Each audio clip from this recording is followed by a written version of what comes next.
बंधुओं का हार्दिक अभिनंदन, स्वागत है।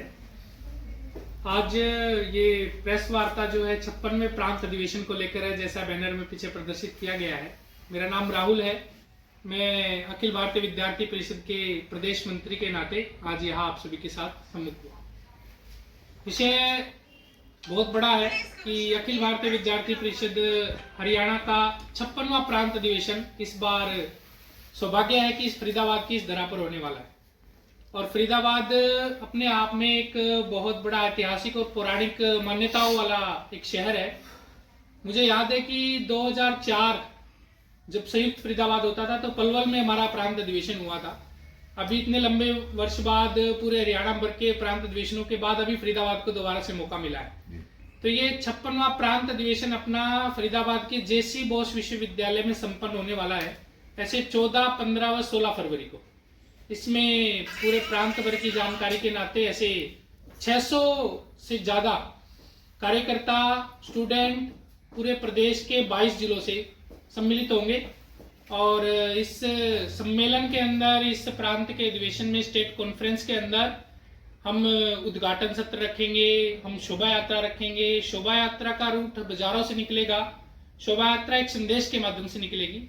संदेश ऐसा जो पर्यावरण से सम्मिलित हो, संदेश ऐसा जो नशा मुक्ति के ऊपर हो, संदेश ऐसा जो सामाजिक और शैक्षिक परिदृश्य को दिखाता हो। तो ऐसे खुले मंच पे हमारे भाषण भी होंगे। इसको लेकर ये 56वें प्रांत अधिवेशन की तैयारियां इस प्रांत अधिवेशन कार्यालय से शुरुआत हो चुकी है।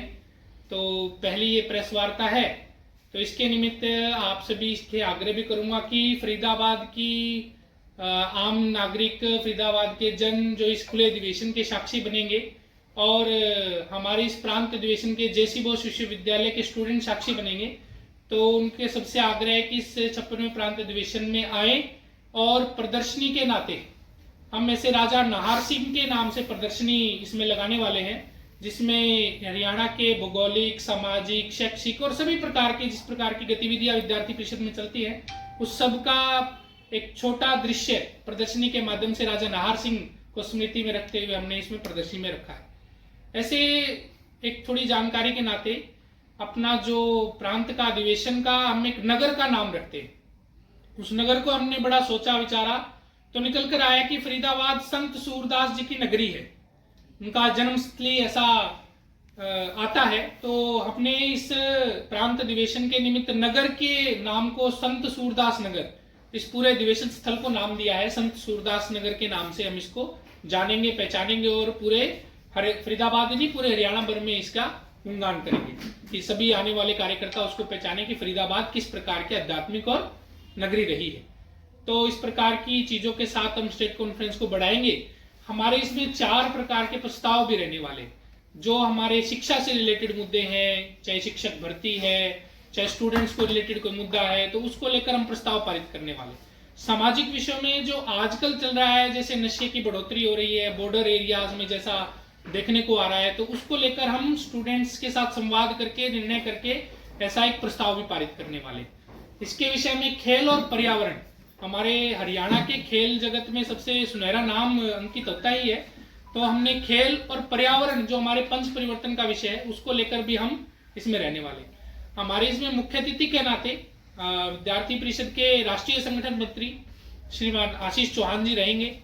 और बाकी हम कोशिश कर रहे हैं कि किसी युवा खिलाड़ी को ऐसे मंच पर मौका दें जिससे सभी खिलाड़ी खेल और भावना के साथ ओतप्रोत हो।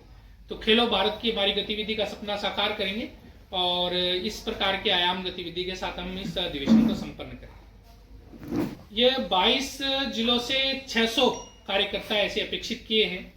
तो बाकी यहाँ के मिला के हम शोभा यात्रा का रूप देखें तो 850 की संख्या का हमारा अधिवेशन संपन्न होगा, ऐसी आशा है। कब से कब तक ये अधिवेशन चलेगा? ये अधिवेशन अपना 14, 15 व 16 फरवरी यह 3 दिन रहेगा। पहले दिन हमारा उद्घाटन सत्र होगा, उसके पश्चात हमारे प्रस्ताव पारित और सत्र रहेंगे, भाषण सत्र रहेंगे, जिसमें स्टूडेंट्स के साथ हम शेयर करेंगे कि पंच परिवर्तन क्या है, आज समाज में किस प्रकार की जरूरतें हैं। तो उसमें सभी यहाँ के नागरिक और यहाँ के विद्यार्थी भी और हमारे जो कार्यकर्ता बाहर से आए हैं, सभी जिलों से जो प्रतिभागी हैं इस अधिवेशन के, वो सभी सम्मिलित रहेंगे और खुला मंच लगाएंगे। खुला मंच पे भाषण देंगे। छात्र नेता अपने अपने विचार रखेंगे कि आज के समाज में किस प्रकार के परिवर्तन की आशा और अभिलाषा है। तो इस प्रकार की हमारा अधिवेशन का स्वरूप रहने वाला कुछ गेस्ट होंगे। है। चीफ गेस्ट के नाते भी तय हुआ है कि हमारे राष्ट्रीय संगठन क्या रहेगा और प्रमुख स्थान क्या रहेगा और कहाँ से चालू होगी कहाँ खत्म होगी? ये प्रमुख स्थान हमारा जेसी बोस विश्वविद्यालय से प्रारंभ होगी हमारी शोभा यात्रा 5 तारीख को। उसका रूट मैप थोड़ा डिसाइड करके आप सभी लोग साथ दोबारा प्रेस कॉन्फ्रेंस के माध्यम से पूरी जानकारी और जब परमिशन मिल जाती है उसके बाद ही साझा कर पाएंगे।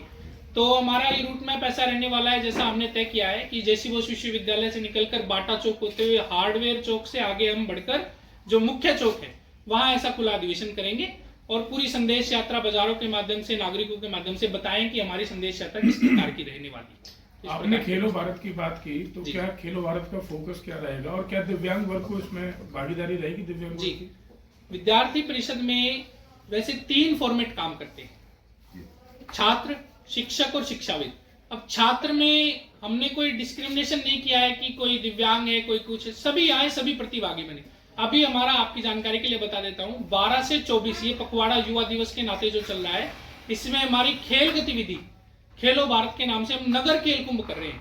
पूरे हरियाणा के हमारे 198 नगरों में हमारा लक्ष्य है कि हम नगर के खेल कुंभ करें जिसमें पारंपरिक तौर पे हमारे जो खेल थे मिट्टी से जुड़े हुए खेल थे, कुश्ती, कबड्डी, इस प्रकार का एक कुंभ। मतलब कुंभ कैसा, एक ही स्थान पे कबड्डी चल रही है, थोड़ी दूर जाए तो कुश्ती चल रही है, थोड़ी दूर जाए तो कोई पिट्ठू चल रहा है। इस प्रकार के पारंपरिक खेलों का हमने रचना की है और पूरे हरियाणा भर में अभी स्टार्ट हो रहे हैं।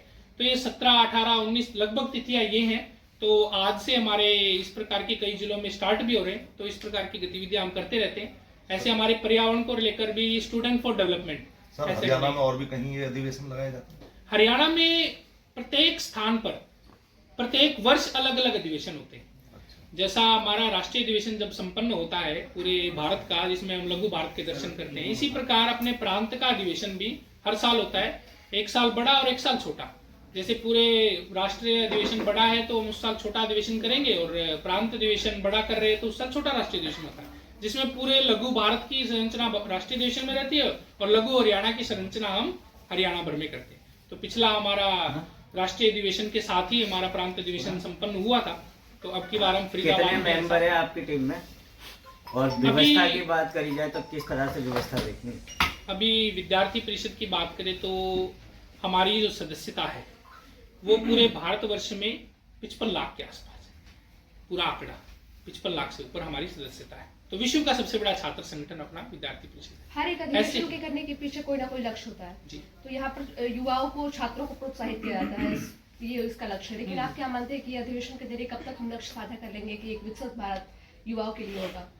देखिए, विकसित भारत एक संकल्पना है, मतलब हम मानते हैं इसको एक साध्य है, लेकिन ऐसे साध्य अनेक है। हमारा विषय क्या है? हमारा विषय है पंच परिवर्तन विषय, मतलब समाज को किस प्रकार से परिवर्तन, समाज में किस प्रकार से परिवर्तन को डालना कि आम नागरिक जब जाए तो हेलमेट लगाकर ही जाए, आम नागरिक जब जाए अपनी गाड़ी में बैठे तो सीट बेल्ट लगाकर ही बैठे। इस प्रकार की सोच, इस प्रकार की मानसिकता जब तक डेवलप नहीं होगी तब तक विद्यार्थी परिषद ऐसे इस प्रकार के अधिवेशन और कार्यक्रम करता रहेगा। तो ये तो निरंतर चलने वाली गतिविधियां है। प्रत्येक व्यक्ति का निर्माण करना विद्यार्थी परिषद का ध्येय है। इसलिए हम बोलते हैं कि ज्ञानशील एकता परिषद की विशेषता कि हमें ज्ञानवान भी बनना है, चरित्रवान भी बनना है और एकता के सूत्र में बनकर रहना है। तो ऐसे सामाजिक समरसता के भाव से हम काम करते हैं। सर, देखा गया है कि एबीपी के कार्यकर्ता राजनीतिक क्षेत्र में ज्यादा आगे बढ़ते हुए नजर आते हैं। क्या एबीपी के कार्यकर्ता सिर्फ राजनीति के क्षेत्र में ही आगे बढ़ते हैं? देखिए, ये तो वो बात हो गई कि हमें फोकस कहाँ करना है। हमें लगता है कि रोहित सरदाना कहाँ कार्यकर्ता रहे। आप पत्रकार जगत में आते हैं, रोहित सरदाना एक बहुत बड़ा नाम हुआ और पत्रकार जगत हमारे नगर मंत्री रहे कुरुक्षेत्र से। तो ऐसे बहुत से लोग हैं जो अपने अपने व्यापार को अपने अपने क्षेत्रों में काम कर रहे हैं। आज रजत शर्मा जी पिछले राष्ट्रीय अधिवेशन में दिल्ली में जो संपन्न हुआ हमारा, उसमें रजत शर्मा जी हमारे मुख्य अतिथि के नाते आए और रजत शर्मा जी आज पत्रकारिता जगत में कितने बड़े नाम है। इस प्रकार से मैं अरुण जेटली की बात करता हूं तो बेशक वो राजनीति क्षेत्र में, लेकिन उन्होंने शुरुआत विद्यार्थी परिषद के इस स्वरूप से की कि किस प्रकार से समाज का चिंतन हो। तो वो कोई राजनीति क्षेत्र में जाता है तो कोई पत्रकारिता जगत में जाता है, कोई एक्टर अच्छा बन जाता है। जैसे त्रिपाठी, पंकज त्रिपाठी का नाम हम लेते हैं तो विद्यार्थी परिषद के कार्यकर्ता रहे। तो ऐसे बहुत से नाम है जो अलग अलग क्षेत्रों में जाते हैं। केवल राजनीति ही नहीं, हमारे समाज के परिवर्तन के लिए जो भी विषय हमारे सामने आते हैं, जिस प्रकार का हमें भाव लगता है तो उसमें हम प्रवेश करते हैं और कार्यकर्ता वहां अच्छा करते हैं और इसी भाव के साथ करते हैं। भाई जी, ये जो संदेश यात्रा आप लोग निकाल रहे हैं, तो जो आपने रूट मैप बताया है, ये सारा ऐसा है जहाँ लोग अक्सर जाम से जूझते हैं, तो आपको नहीं लगता कि आप एक संदेश दे रहे हैं लेकिन दूसरी तरफ लोगों को ट्रबल करेगा ये? देखिए, हम पूरा रास्ता ब्लॉक करने की बात नहीं करते, जैसे परमिशन के द्वारा ही हम काम करेंगे। विद्यार्थी परिषद अनुशासनात्मक एक संगठन है, इसमें हमें ऐसा नहीं है कि एक भीड़ लगा दी पीछे पूरा मंडल चल रहा है, ऐसा नहीं है। 2 पंक्तियां बनानी तो केवल 2 पंक्तियां रहेंगी, प्रत्येक आगे विद्यार्थी परिषद हरियाणा का बैनर रहेगा तो पीछे उसका एक जिला रहेगा, फिर दूसरा जिला रहेगा, तीसरा जिला, ऐसे 22 प्रत्येक जिले के कार्यकर्ता अपने अपने जिले के बैनर के साथ ही चलेंगे। तो इस प्रकार की व्यवस्था और इस प्रकार का आचरण जब आप लोग भी देखेंगे तो ये देखेंगे कि अनुशासन किस प्रकार से इतने बड़े बाजार के अंदर भी बनाया जा सकता है और संदेश यात्रा अच्छी निकाली जा सकती है। इस प्रकार के भाव से विद्यार्थी परिषद आपकी संस्था का नाम है, लेकिन कभी भी विद्यार्थियों की, कॉलेज स्टूडेंट्स की आवाज को उस कदर बुलंद करती नजर नहीं आई है डिस्ट्रिक्ट लेवल पर अगर बात करें तो उसके पीछे क्या कारण है? देखिए, कभी कभी ऐसा होता है कि किसी जिले में काम कम है, किसी नगर में काम कम हो सकता है, लेकिन विद्यार्थी परिषद कोई ऐसा नहीं है कि केवल एक ही आंदोलन